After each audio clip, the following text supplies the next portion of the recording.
मैं आपको बीजेपी के नेताओं का बयान दिखाता हूं, कह रहे हैं ये तो खुद गुंडा है।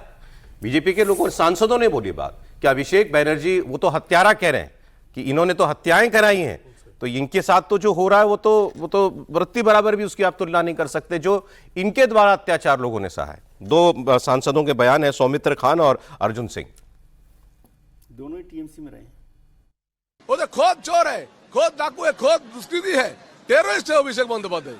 उसको ऐसे बात नहीं है, वो अच्छा आदमी है। वो तो सबसे डीजे बजाने के बात कर रहा था, उसका डीजे नहीं बजा, उसलिए हम भारतीय जनता पार्टी युवा वर्कर को धन्यवाद देना चाहता हूँ। उसका गोबर जल फेंकना चाहिए था। वो अभिषेक बंदोपाध्याय जो डीजे का बात कर रहा था ना, उसी का फल है। सोनारपुर में डीजे बजाने का फल है, इसमें कोई बीजेपी का रोल नहीं है। अरे भाई उसका कुछ नहीं हुआ है, उसको अच्छा से वॉशरूम जाके वॉश करना चाहिए था। 321 लोगों का हत्यारा, भारतीय जनता पार्टी कर्मी, लाखों घरों को उजाड़ने वाला, हजारों परिवार को बंगाल छोड़ने पर मजबूर करने वाला, करोड़ों की संख्या में लोगों पर मिथ्या मामला करने वाला अभिषेक बनर्जी आज चोर चोर के स्लोगन के साथ सोनारपुर की जनता ने उसका स्वागत किया है। और वो जो आरोप लगा रहा है वो मिथ्या आरोप है। उसके ऊपर जनरोष, जिसको कहा जाता है, जनरोष था, और वो झूठा आरोप लगा रहा है कि उसको मारने की साजिश थी।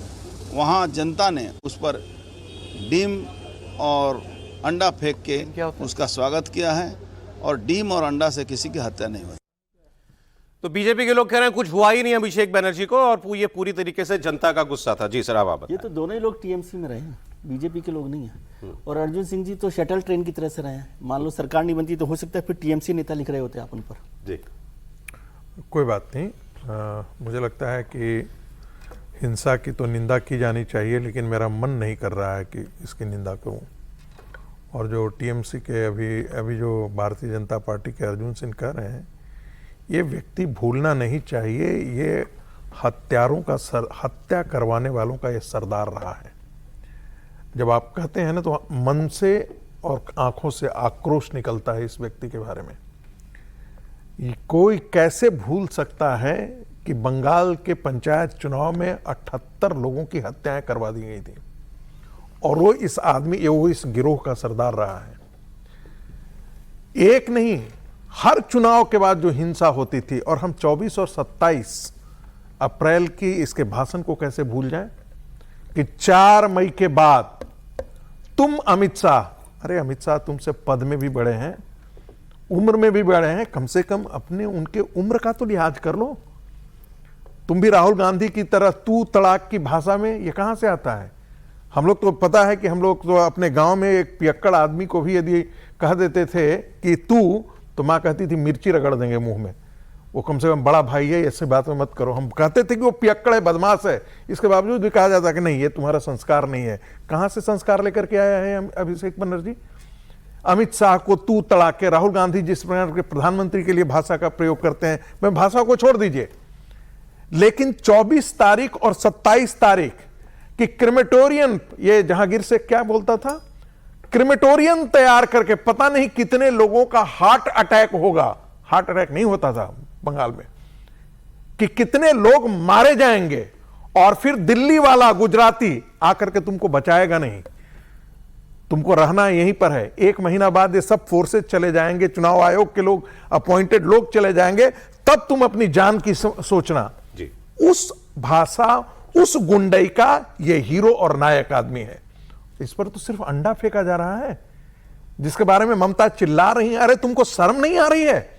जब आरजेकर की एक महिला डॉक्टर के साथ रेप होता है और मुख्यमंत्री जाती है उसको बचाने के लिए, ऐसे गुंडे, ऐसे बदमाश, ऐसे भ्रष्टाचारियों को बचाने के लिए यही ममता बनर्जी सड़क पर आती थी।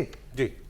महिलाओं के साथ बलात्कार होता रहा, और ये मुख्यमंत्री सहानुभूति नहीं है। मुझे रत्ती भर इस आदमी के प्रति सहानुभूति नहीं है। वैसे रत्ती भर भी मैं कहता हूं। दूसरा आरोप कि भाई हॉस्पिटल में इलाज भी नहीं लेने दिया जा रहा अभिषेक बनर्जी को, ये भी तो एक डॉक्टर का प्रिस्क्रिप्शन आ गया, जिस पहले अस्पताल में गए थे बेलव्यू हॉस्पिटल का, वहां पे डॉक्टर का पर्चा आ गया। ये मुझे अपमान होगा यदि वो हमारे भारतीय जनता पार्टी के और संघ के स्वयंसेवकों की हत्या हुई है, यदि मैं इस आदमी के पर अंडे चलने के लिए यदि मैं इसकी निंदा करता हूं तो मैं उनको अपमानित कर रहा हूं। मैं बिल्कुल नहीं इस आदमी के उस प्रिस्क्रिप्शन में भी ये है कि उनको कोई गंभीर चोट नहीं आई है, कुछ रैशेस वगैरह जो है उनकी, क्योंकि सीने पर तो लगा तो होगा ही कुछ कुछ, तो उनका कुछ है, वैसे क्या बोलते हैं, ब्रूजेस हैं, बट कोई गंभीर चोट उनको नहीं आई है, ये उसके अंदर दिखाई दिया है। और ये भी उसमें है कि एडमिशन की कोई जरूरत नहीं है, भर्ती करने की कोई जरूरत नहीं है।